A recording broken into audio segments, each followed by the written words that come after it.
I would be remiss without doing kind of what I said at the start of this whole process, that if you do get that young offensive guy, the defensive coordinator has to be probably the perfect hire. And Ben Johnson, with that in mind, tick. I like it.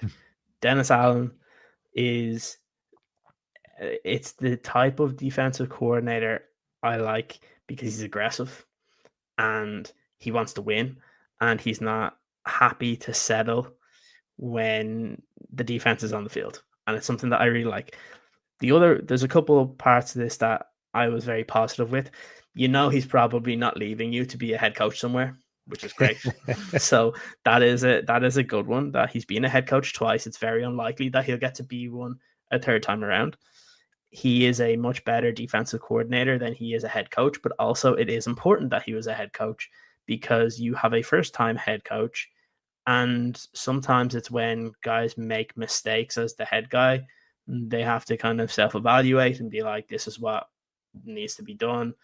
These are the different steps. This is how much it's going to pull you away from doing what you want to do on the offensive side of the football.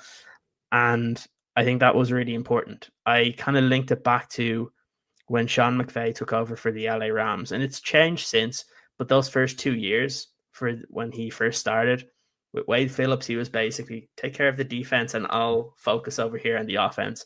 And you can do that in terms of you can trust Dennis Allen to take care of that defense and you can feel pretty good about it. It's very similar, I think, to the first season when Matt Nagy was with the Bears, that he could basically rely on Vic Fangio to do whatever with the defense.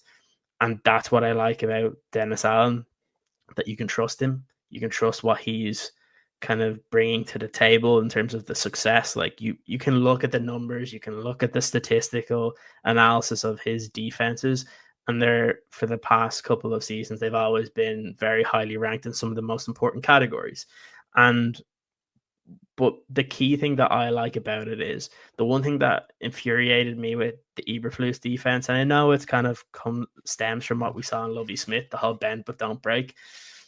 But at the end of games, like, I'd much rather lose a game because my defensive coordinator is being aggressive and guys are trying to make plays versus guys stepping off and allowing a team to beat you.